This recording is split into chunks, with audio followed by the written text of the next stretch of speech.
What is up, guys? Welcome to episode 1 of my Nightmare Time Starkid reaction. Yeah, I'm really excited for this. So from what I've gathered from the stuff that Starkid has put out, it's going to be 6 short stories, essentially. Like half-hour, 45-minute long stories.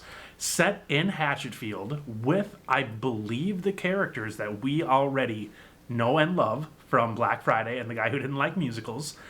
And yeah, it's going to be just kind of read over Zoom. Essentially like the closest thing we get to live theater.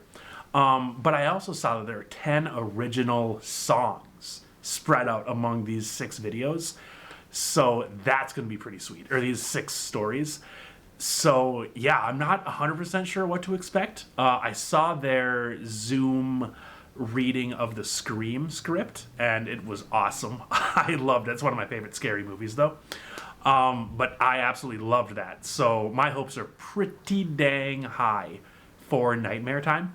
I am going to split this up, though, into 2 videos. So it's going to be 1 video for each story, just so I can keep plot lines and everything together. Just it makes more coherent in my head.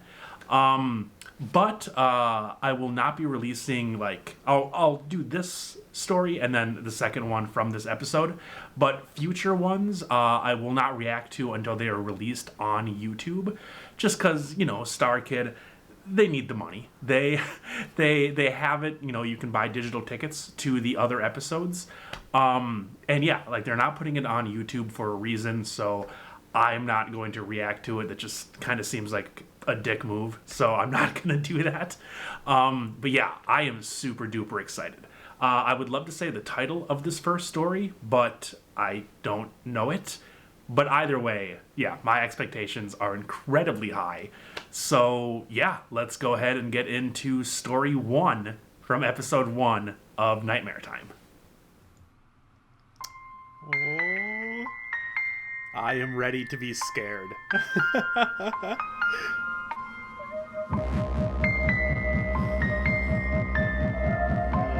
Oh, Hatchetfield.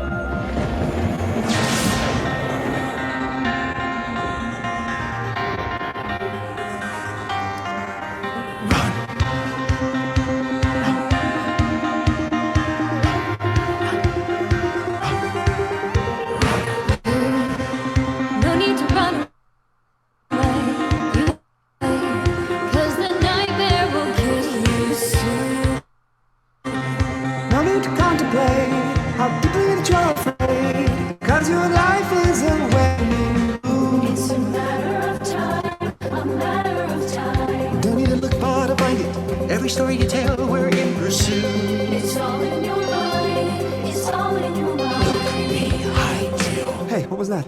Boo. You can run, but are you fast enough? You can hide, but I will find you. Close your eyes if you don't doze off. Hold your breath so I can hear you. The trail of tears that you will leave me will lead me straight to those that fear me. You can run if I'm but nightmare time is gonna get you.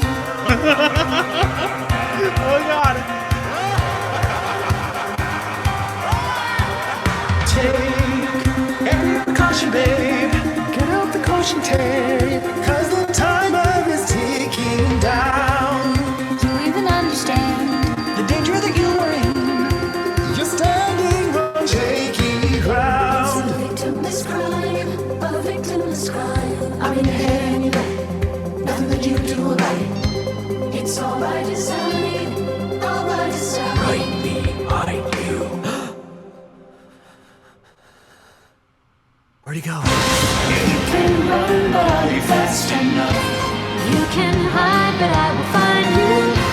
Close your eyes if you don't doze off. Hold your breath so I don't hear you.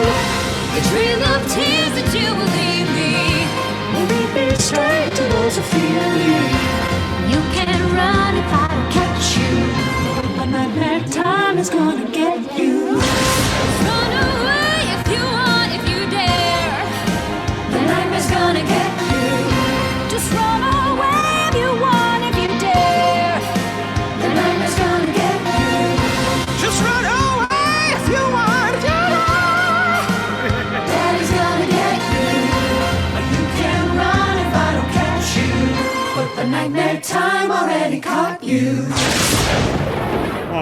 Oh, that just set the stage. That. Oh, that was awesome. The Hatchetfield Ape Man.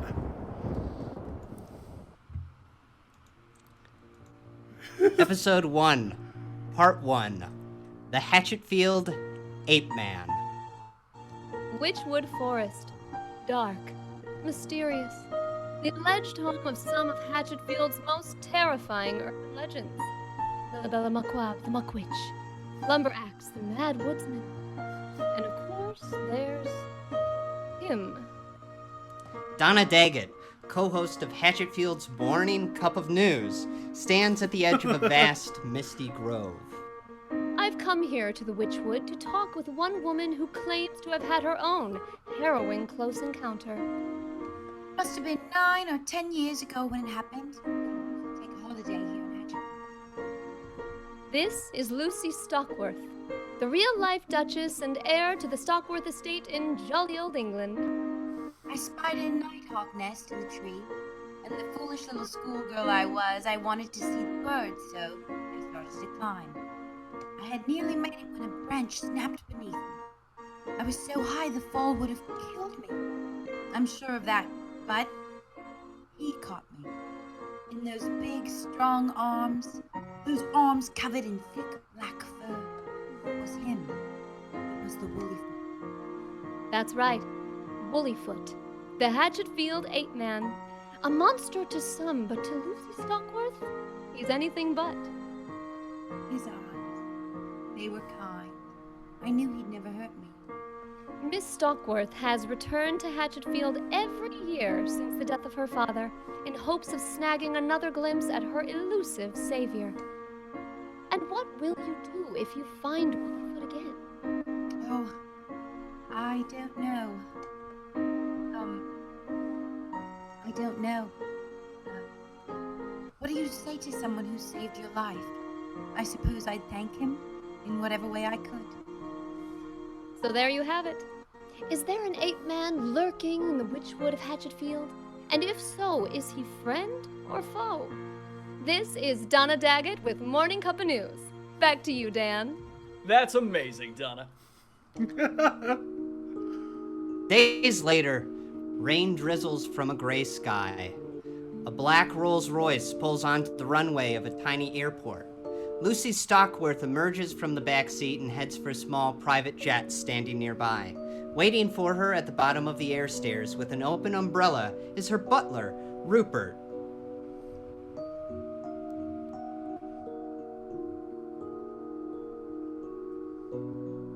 Any luck, Miss Lucy?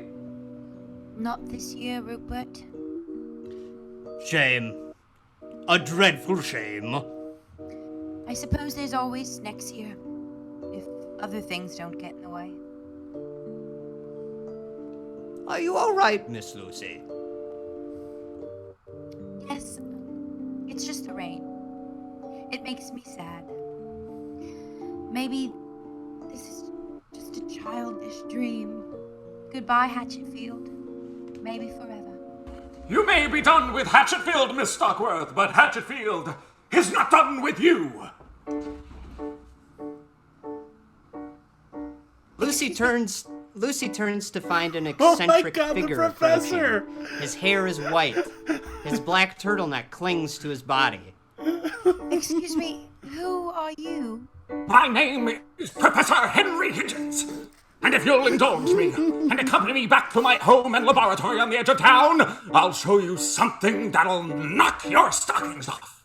The Rolls-Royce weaves down a winding dirt road through the dense thicket of the Hatchetfield Witchwood. The trees are tall with pale, cracking bark. The car stops at the entrance of a Gothic manor, filled with labyrinthine hallways and stained glass windows. The fortress-like abode of Professor Henry Higgins. Inside, Lucy follows the professor through a twisting corridor, her heels clicking on the black and white, checkered tile floor. So you live alone out here? Until recently, yes. I find isolation conducive to my work. And what would that work be, Professor? I'm a biologist. I study the indigenous fauna of these woods. Nighthawks, timber wolves, bears even. But what I found in one of my traps 13 months ago was no bear. When I shaved the creature to treat a wound it was nursing, I found something that defies our current scientific understanding. A lost hominid species! The missing link between Homo erectus and Homo sapien. He may now lack his thick black fur, but I'm curious, Miss Stockworth. Could you help me identify him? Woollyfoot? Professor, are you telling me that you found the Hatchetfield Ape Man? No, Lucy. You're going to have to tell me what I've found. Is your savior behind this door? They come to a large, antique vault door with a porthole in the center. Higgins turns the locking wheel. A mechanism clanks. The door unlocks. Lucy's heart skips a beat. I can see him. That's why you're here. Now, before we enter the enclosure, I must warn you. In his shaved state, he looks very much like a man, but he is not. He is a wild animal, and he is dangerous. I understand. Promise me you'll never let your guard down. I won't. And promise one more thing, Lucy. Whatever you do, don't fall in love with him. Higgins pulls the heavy vault door open. Beyond it lies a lush greenhouse. Raindrops pitter and patter on the glass ceiling. Tweeting birds flitter through exotic trees and blooming flowers. Higgins cautiously steps into this jungle room, Lucy not far behind. Woollyfoot! It's Henry! I brought you a very special visitor, so I want you to be on your best behavior. Leaves rustle. Lucy can just make out some thing lumbering through the foliage. Come out! That's it! Good boy. Lucy's jaw drops. Her eyes go wide. There, emerging into a small artificial clearing, is him. The Hatchetfield Ape Man. He's hunched and grunting, but not entirely inhuman. In fact, his naked form seems almost familiar. My God! He does look like a man. Don't break eye contact, Lucy. He'll think you're submissive. Of course. The ape man advances, full of wonder. He sniffs Lucy, startling her. It's fine. He's just curious. Don't back away. Show him you're the dominant species. The ape man starts to lift Lucy's skirt to inspect it. She yanks it away from him. Is that any way to treat a lady? Good, Lucy. Show him who's boss. The ape man rears to his full height, beating his chest. Lucy is having none of it. Now that's quite enough of that. Scolded and ashamed, the ape man slumps to the ground. Very good. Now, forgive him. He needs correcting often, but afterwards you must always forgive him. I forgive you. Lucy touches the ape man's hand, and his expression brightens. Now, go ahead. Introduce yourself. He understands words. Some. He's even picked up a few himself. He speaks! That's extraordinary! Yes, he's quite intelligent. Hello. My name is Lucy. My name, Lucy. Professor! Keep going! No. You're not Lucy. I'm Lucy. Lucy. Lucy. That's right. And you are? Huh? I mean, your name can't be the Woollyfoot. Lucy. Lucy. Lucy?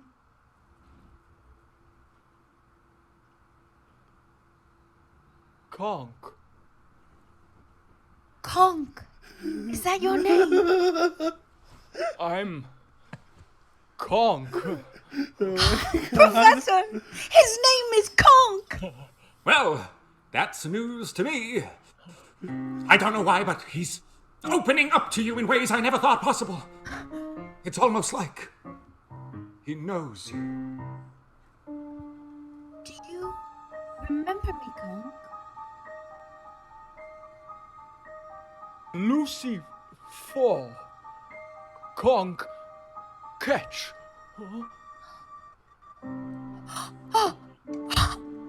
A teapot whistles.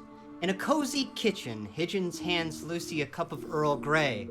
She's still beaming from her encounter with the ape man. Oh, he's incredible, Professor. Simply incredible. We have to alert the scientific community at once. And then what, Lucy? What will become of Conk? He'll be put in a cage, poked and prodded for the rest of his life. Then what's to be done, Professor? He must learn. Learn our language, our ways. Then, when he understands his place in the world, let him decide his own fate. If he chooses to reveal himself to the world, we'll honor that. If he chooses to live as a man, we'll honor that. If he chooses to return to the woods, we'll honor that too. Whatever the case, Conk must decide for himself. Of course. It must be his decision. I only want him to be happy. You make him happy, Lucy. I do? You saw him in there. Within 2 minutes, he told you his name. Something he's kept from me for 13 months. Higgins sets down his tea. He looks into the young woman's eyes. Lucy, will you stay? Will you help me teach Conk what it means to be a man? Professor, I've got plenty of room here, and I could use an assistant. Oh, well, I have a prior engagement, but it can wait. It has to. My God, I've been searching for him my entire life, and now I found him. I'm never letting him go. Then we'll start tomorrow morning, bright and early. Conk has much to learn. The next day, back in the greenhouse enclosure, Professor Higgins stands before Conk holding a cue card displaying a picture of a cat, accompanied by the letters C-A-T. Now, Conk, repeat after me. Cat. Cat. Lucy. A distracted Conk couldn't care less about the card. Instead, his focus falls on Lucy, who sits nearby, sketching the ape man with a set of charcoals. Conk smiles at her. She blushes. Oh, Conk. Outside, Lucy leads Conk to a stable on the professor's property. She loads a saddle onto the back of a cream-colored mare. Conk recoils at the sight of it. Oh, don't be frightened, Conk. It's a horse. Horse friend. Conk slowly starts to brush the animal's mane. That's right, Conk. Lucy tightens her grip on the mare's reins. She taps the horse's sides with her riding boots, sending it into a gallop. Conk, who sits behind Lucy, wraps his arms around her waist, trying not to fall off. Lucy blushes again. That evening, the horse stands tied under a tree as Lucy and Conk poke their toes into a crystal-clear pond. Their reflections ripple as a small summer storm rolls overhead. Conk shields its head from the droplets. It's called rain, Conk. It won't hurt you. Waterfall from sky. Come, Conk. Run with me. She takes his hand and the two frolic through a meadow. They're drenched, but laughing all the way. Later, Lucy and Conk lay in the soft, tall grass, gazing up at the night sky. Conk points to the tiny lights above them. They're called stars. Stars. They're very beautiful. Very beautiful. They are. Lucy, very beautiful. Aww.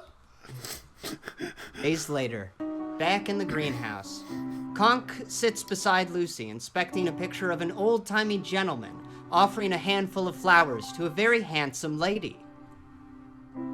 Why man give woman pretty things from ground?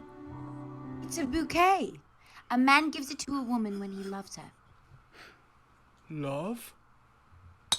Yes. It's when two people enjoy each other's company and they want to stay together forever. Like Conk and Lucy. Conk and Lucy have love. I... Ding dong, the bell to the front door rings. I should get that. In the front entryway, Lucy opened the large double doors. Hello? Well, well, Lucy Stockworth, you've been a very naughty girl. On the steps of the manor, Lucy finds Jonathan Brisby, her upper crust fiance. Oh no. Jonathan, what the hell are you doing here? Well, I expected a cheerier reception than that. Can't a man join his fiancée for a pleasant holiday? A holiday which you were set to return from 2 weeks ago. You missed your dress fitting, you know. My mother is beside herself, and I must admit I've been dreadfully worried as well. I got caught up in things here. Did you receive any of my text messages? Oh, yes. And I figured that any place that could capture the attention of my flighty little Lucy must be quite something indeed. Oh my god. So I've come to Hatchetfield myself to see the sights, maybe do some hunting. I hear the game's a spot of all right. I'll shoot you a nighthawk. I'll have it stuffed as a souvenir. Then you won't have to come back to this silly place. Jonathan, Lucy! What did I say about outsiders? Ascending a large staircase, Higgins appears, quite perturbed. He's not an outsider, Professor. We can trust him. This is Jonathan Brisby, my fiance. Fiance? I didn't realize you were entangled. Well, she is, Professor. Higgins! Henry Higgins! Oh, so you're the one who's spirited away my Lucy for some sort of secret experiment. It must be quite the endeavor. Something to be shared with the rest of the world. We can't, Jonathan. And why not? Professor, let's show him. Moments later, Lucy, Jonathan, and Higgins stand outside the antique vaulted door to Conk's enclosure. Jonathan can't believe his ears. An ape man, you say? Don't be ridiculous. Don't you be so close-minded. He's right behind this door, and I won't have you frightening him. He's easily startled, and he's gentle, and he's kind, and he's wonderful. Oh no. Yes. If I didn't know any better, I'd say you had feelings for this ape man. Lucy turns the locking wheel on the door. Higgins stops her. Lucy, if Conk feels threatened by this man, I can't guarantee his safety. He makes one wrong move. This creature could tear his arms right from their sockets. Oh no. Fine. Oh no. I'll be with him, and Conk will do nothing to hurt me. Lucy pulls the heavy vaulted door open, and the three pass through it into the greenhouse. Conk, I brought a new friend. Don't be shy. Come meet Jonathan. Conk emerges from the trees, sizing up this newcomer. Me Conk. You, John Man. Isn't he extraordinary? Why, that's a man! It's obviously a naked man! That's where you're wrong, friend. I'm a biologist. You think I would know if it were a man? He only looks like a man. The professor shaved him. Well, that's rather convenient. He had to treat Conk's wounds and Apply ointment to his skin. He had a rash all over his body. Yeah, I don't see any wounds or a rash. I see two obvious charlatans. I don't know what you're up to, but it's gone on for far too long. Come along, Lucy. We're going back to England at once. Jonathan grabs Lucy's arm and pulls her toward the door. Let her go. Conk, no! Conk beats his chest and advances on Jonathan. At Lucy's request, he subdues himself. I'm not afraid of you, you stupid man. Conk not man. Conk animal. Well, Conk, I hunt animals. Jonathan! We will see who hunt who. John man. Stop it, stop it! Stop it, just stop it! Lucy, what is the matter with you? These men are liars. You don't know that. You've always looked your nose down at me. But I know with every fiber of my being that Conk is the ape man that saved me when I was a little girl. And if you love me, if you have any affection for me at all, you'll at least try to see him the way I do. Lucy, I will humor you for the time being. But when you come to see the truth...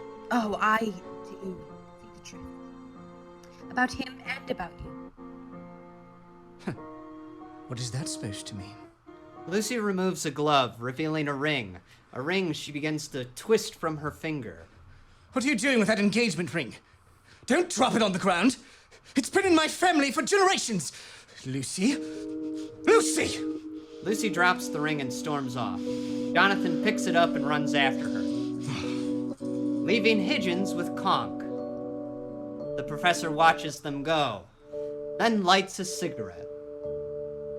Liar. Charlatan.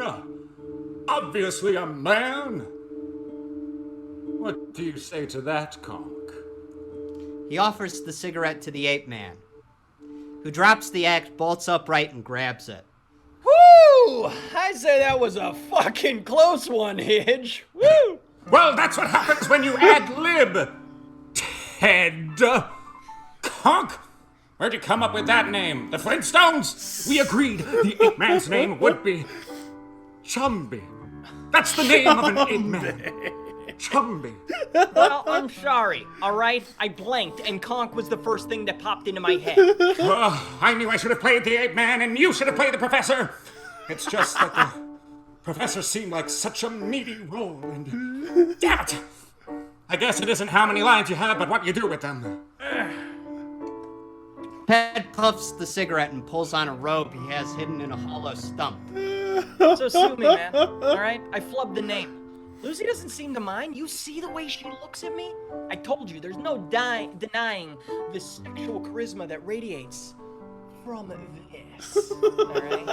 And that's after you made me grow this. God, if I just had my mustache, Lucy and I would be on our honeymoon by now. What did I say about improvising? There isn't gonna be a honeymoon as soon as you're married, and the Stockworth fortune is ours. It's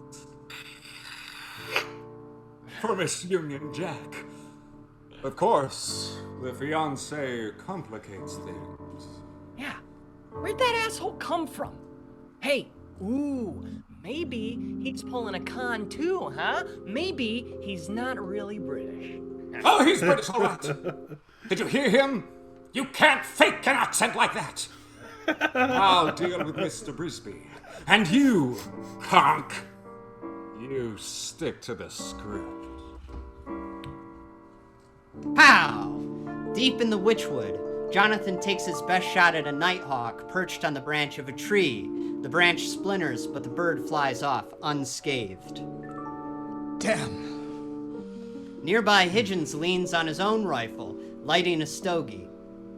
Bruce, what? No cigar.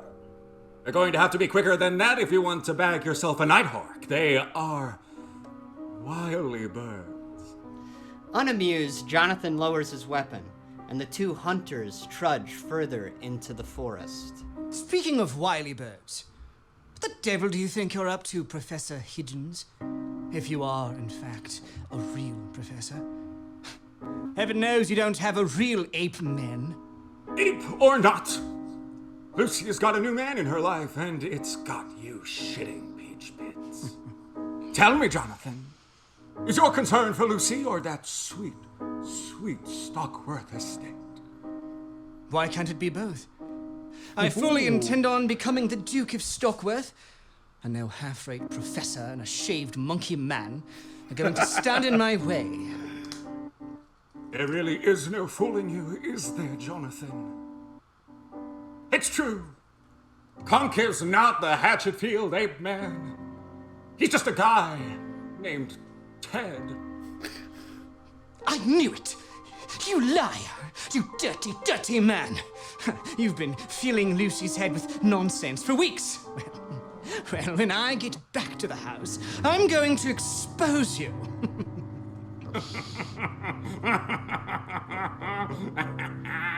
What's so funny? Your choice of words amuses me, Jonathan. Don't you mean if you get back to the house? What? I may be a half-rate professor, but I can count. In case you haven't noticed, you're out of ammo. Whereas my weapon is fully loaded. Pigeon shoulders his rifle and takes aim at Jonathan. You're mad. They called me mad! They all did! But I'll tell you what would be crazy. To let a goddamn crumpet Easter fuck up my plan! But I'm a sporting gentleman. I'll give you a head start. Go ahead. Run, Johnny! Run home to your queen! Jonathan takes off into the woods, running for his life. Pigeons gives chase, stomping through the fog like a maniac. And the bridge is falling down, falling down, Oh my God. falling down. Help me! Someone help me! My fair lady. Bang! Pigeons fires a shot into the back of Jonathan's shoulder. He tumbles to the ground, rolling through the thorny bramble. Jonathan can't move. He's bruised and bleeding. Pigeons approaches, looming over him. Please, Professor. Pigeons takes aim. Welcome to America, you tea-taxing son of a bitch. Bang! Oh my God. Back in the greenhouse, Lucy is distraught, distracted. Ted, again in the guise of Conk, kneels beside her. Lucy, what mean fiance? Means that Jonathan and I are set to be married. What? Married? It's a contract where two people agree to love each other for the rest of their lives as long as they so live. You love John Man?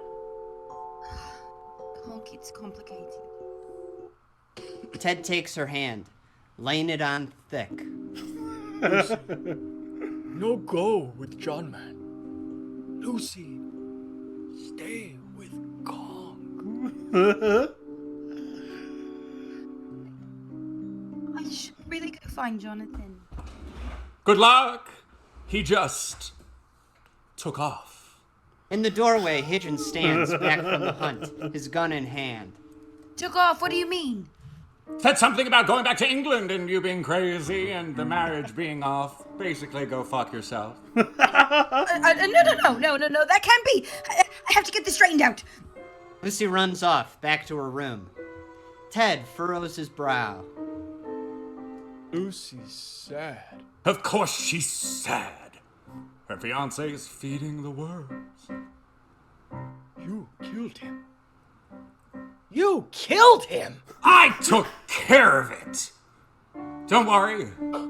They'll be reunited. After you're married, the same worms will eat her too. No. You hurt Lucy. You going soft on me, Ted? On the contrary, my friend, Lucy makes me hard. Real hard. And I do some of my best thinking when I'm erect. I'm thinking, why does Lucy have to die at all? Jesus. If I marry her, I get all the money anyways. And a hot wife. She doesn't love you, you idiot! She loves the Ape Man! What are you gonna do? Pretend to be Conk for the rest of your life? Yeah! I like being Conk. As Ted, I'm nothing, alright? When I'm Conk, I'm somebody, huh? The missing link. I got a beautiful woman telling me I'm amazing for doing just easy shit. Like pointing to the color blue. Or reading words like cat in car. But that one test was hard. Trying to find triangles and all those other shapes. You had Conk take that just to make me look stupid. You are stupid! I have plans for that money, and now you think you're gonna cut me out. You realize what you're doing, don't you, Ted? You're killing the show with what you're doing! Doesn't matter. I'm the Ape Man, and there's not a damn thing you can do about it. Try to tell Lucy. You tell on me, and I'll tell on you. Murderer? Betrayed, Higgins backs away toward the door. You forced my hand, my former friend. Prepare to be recast, Ted. Prepare to be written out. Boom! Thunder claps, lightning flashes. That night, Lucy paces around her room, her phone to her ear. She tries in vain to get a hold of her fiancé. Out the corner of her eye, she spots a red something wedged in the doorway. She picks it up. What's this? A rose? In the hallway outside, she finds another rose. And another. A whole trail of roses left for her to follow. The flowers lead her back to the antique vaulted door with the porthole in the center. She pulls it open and steps into the greenhouse. Inside, 1,000 candles flicker. Rain beats down on the glass roof. Thunder rolls in the distance. In the warm candlelight, Lucy finds Ted, wearing a tuxedo. Conk! You're dressed like a man. You look very handsome. Conk has something for Lucy. He reaches into his pocket and pulls out a ring? He drops to one knee and takes her hand. Marry Conk, Lucy. Not John, man. Conk love you best.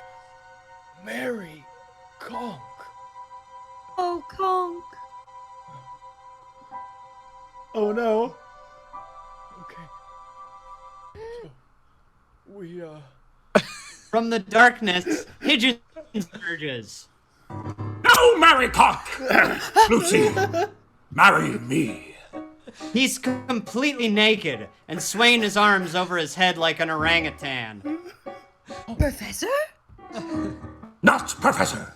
Me am Hatchetfield Ape Man. Me am lost hominid species. Missing link between Homo erectus and Homo sapien. Professor, I'm very confused. Conk is liar. Conk is guy named Ted I hired. No, Lucy, Conk is Conk. Professor should go fuck himself. Huh? When did you learn that vulgar language, Conk? Him not Conk. Him Ted. Look what hidden in Conk's stump. Oh, it's Ted's phone.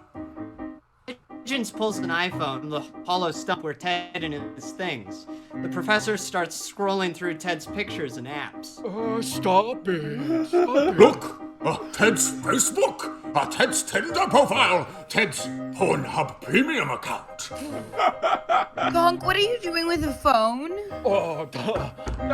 That's not Conk's phone.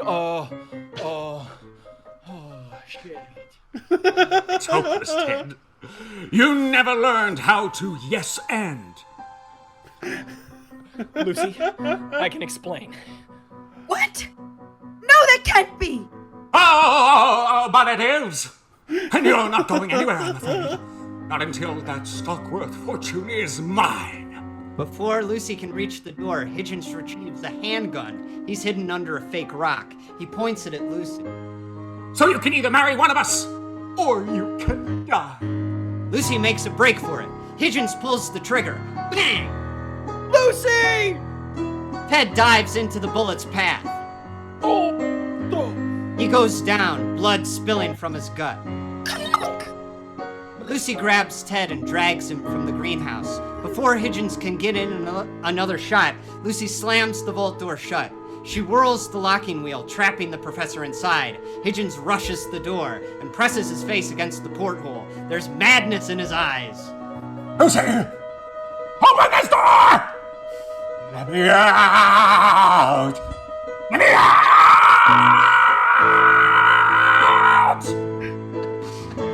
He abandons the door and runs for a tall tree in the center of the enclosure. He scurries up the thing with incredible speed, hooting and howling like an ape. He reaches to the top of the tree and smashes the glass ceiling with his fist. Rain pours in as he climbs out to freedom. Outside the vaulted door, Lucy cradles the wounded Ted. His blood leaks onto the black and white tiled floor. Oh, Conk. Or is it Ted? Oh, please. Let me die. That is Conk. I want to thank you, Lucy. You made me the Ape Man. I never thought I could be. We'll get you out of here. You'll be all right. Please. Please don't die. I love you, Conk. With the last of his strength, Ted reaches up a shivering hand and touches her face.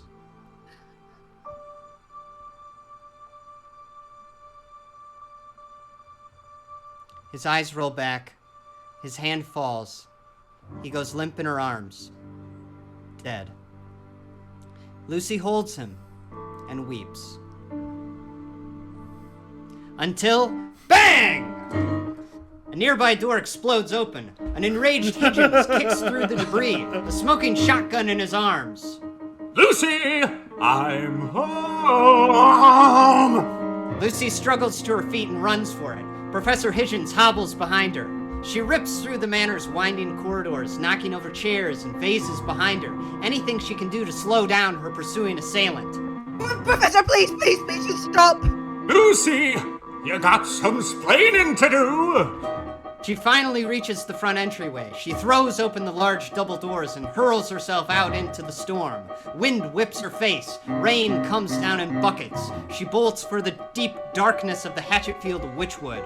Sharp, spiny branches tear at Lucy's arms. The ground beneath her is a runny sludge, sucking her feet into the mud. Then, snap! Something springs up to bite her shin. One of the professor's traps. Ow! My leg! Lucy claws at the metal teeth that have pierced her boot and sunk into her skin.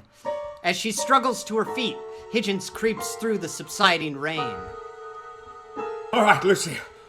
That's enough. I gotta admit, you gave me a better chase than Jonathan did. No, please, no. Oh, stop crying. I don't have to kill you. I'll make you a deal.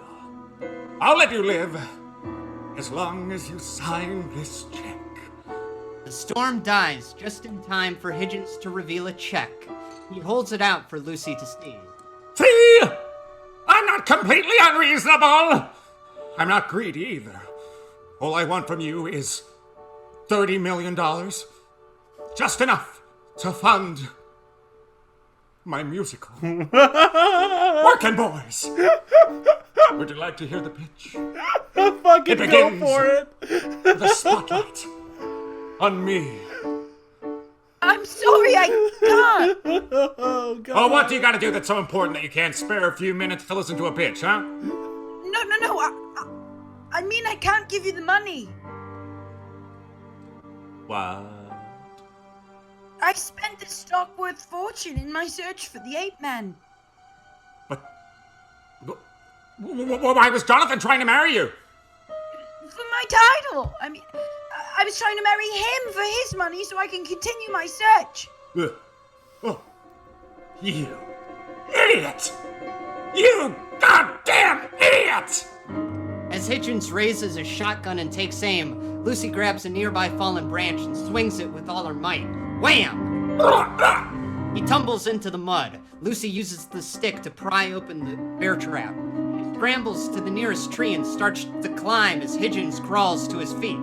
Oh, you think you're gonna climb a tree now? Who do you think you are?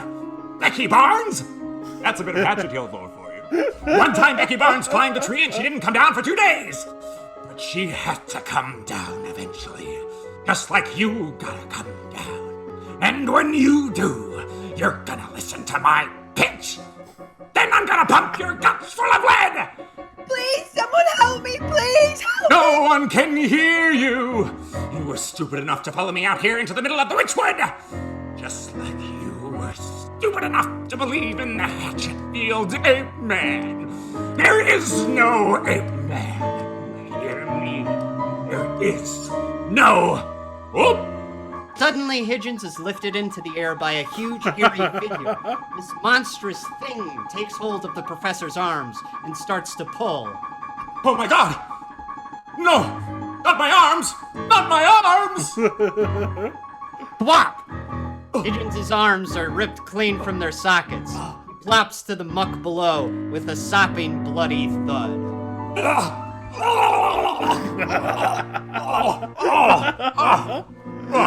Above, Lucy clings to a branch for dear life. The limb snaps and she falls.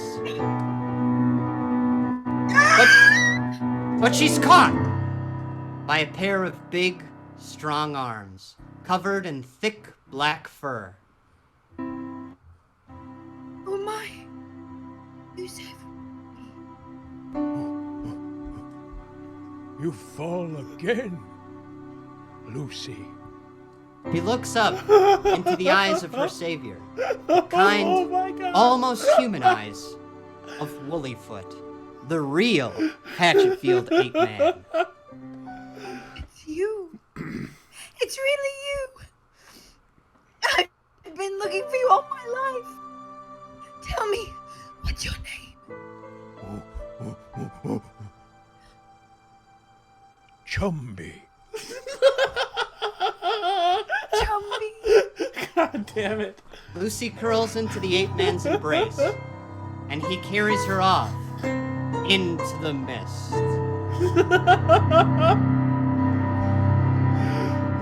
Oh my god. Absolutely.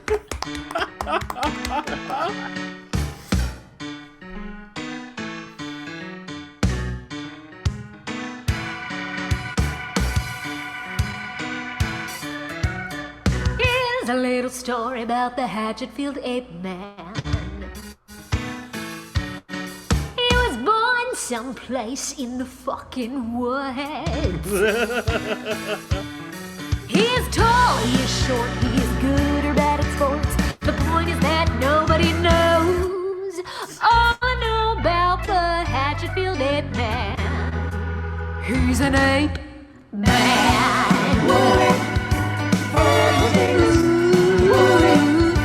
What's his name is? What's that? He's 5'10" or he's 4'8". I remember when I met that Hatchetfield Ape Man. You met him? Yep.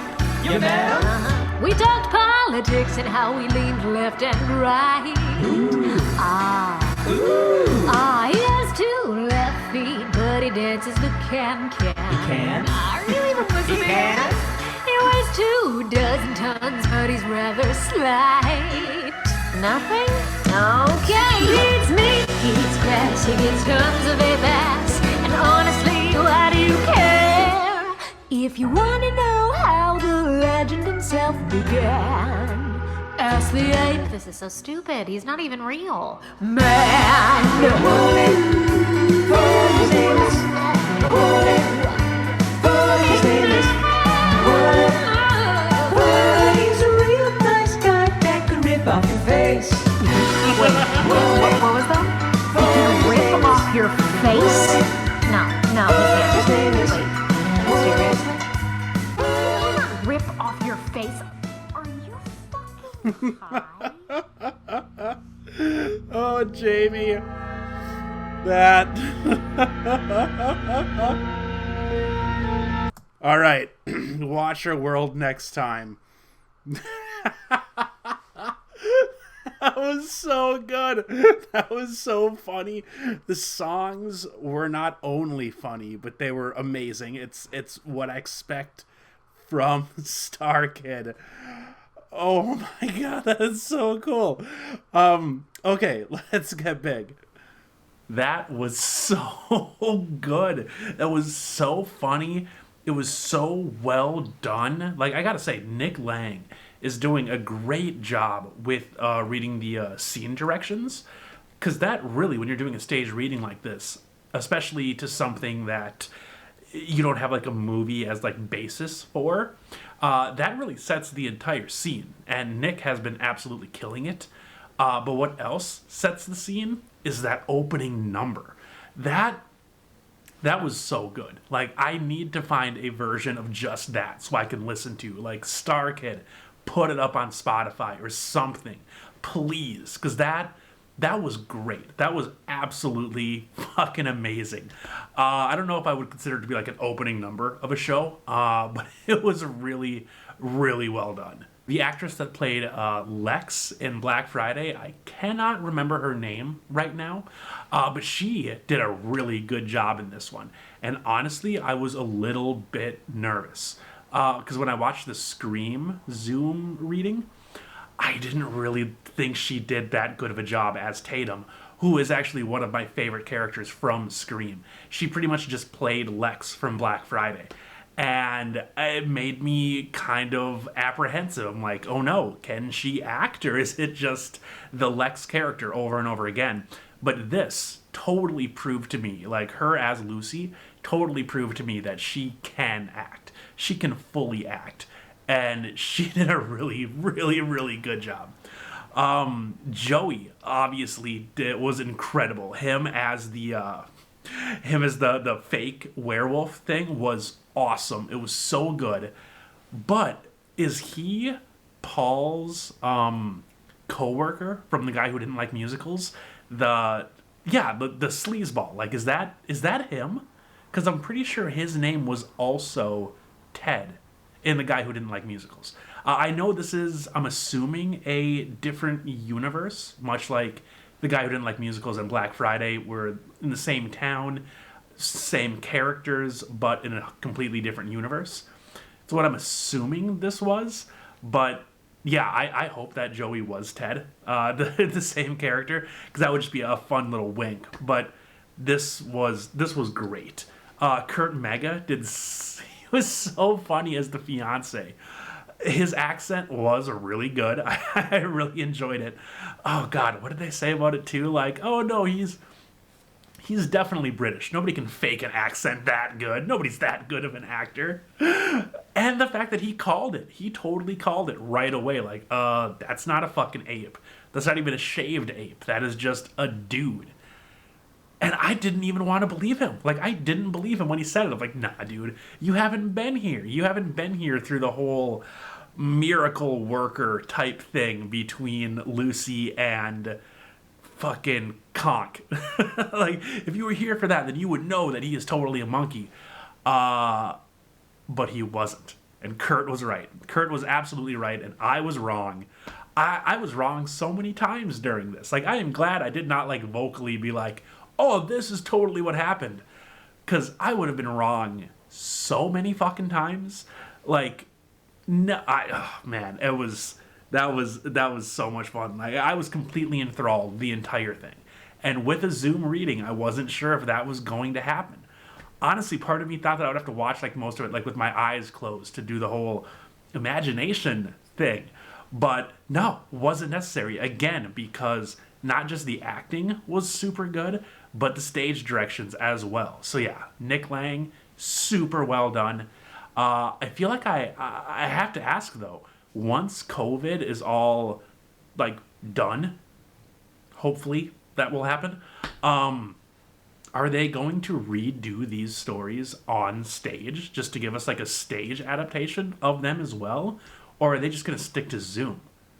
I mean, if anybody knows, please let me know. Otherwise, I guess we'll just figure it out together. But Hitchens, though, Higgins, I'm gonna say Hitchens with a T. Hitchens was so damn funny. Like he was very funny, and the guy who didn't like musicals. He wasn't my favorite character, but he was very, very funny and responsible for maybe my favorite song from that show and show-stopping number.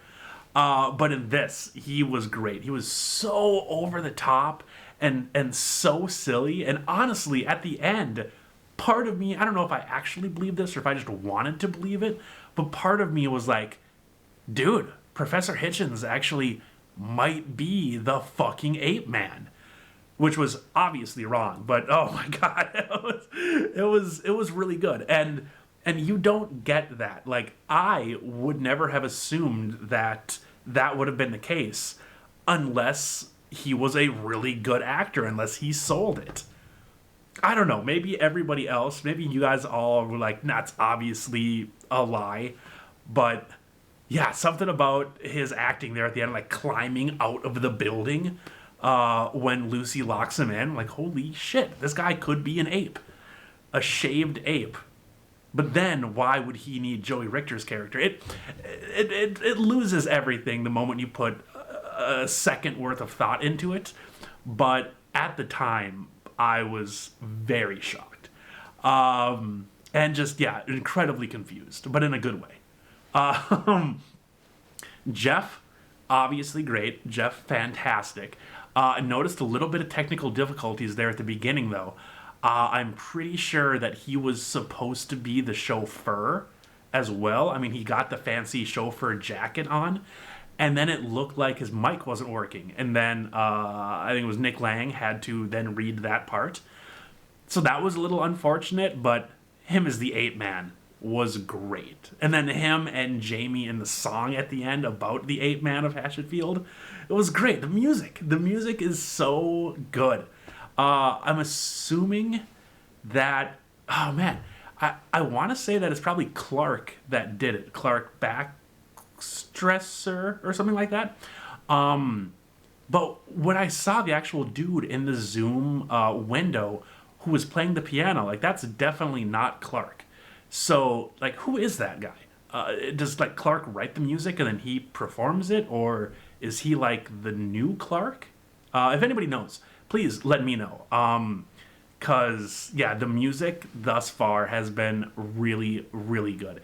And I mean the original songs. I mean, the soundtrack as well, while the stage reading is going on, very important, definitely helps set the mood. But something about those two songs, the one at the beginning and the one at the end, they are just stuck in my mind, and I absolutely fucking loved them. Yeah, the ending though. The ending just kept me guessing until the last moment when they said that Hitchens got his body ripped apart, and then I looked and saw Jeff's screen, and he is like ripping him apart, and it's like, oh, light bulb goes off in my head. Jeff Blim is the Ape Man. That that was excellent. I am so excited for these next, I think there's 5 more. Yeah, 3 episodes, 2 apart. I just watched 1. So there'll be 5 more of these short stories. And, oh man, it's going to be a lot to live up to because this first one was so damn epic. But if anybody can do it, it's Starkid. I mean, they prove it time and time again. But yeah, thank you guys so much for watching. I really appreciate it. Look forward for part 2 coming up soon, I would imagine. But yeah, please let me know your thoughts down in the comments. If you guessed the ending right away, or if you were just as blindsided as me, I would love to hear about that. But yeah, you guys have an excellent rest of your day, and I will see you very soon for story number 2.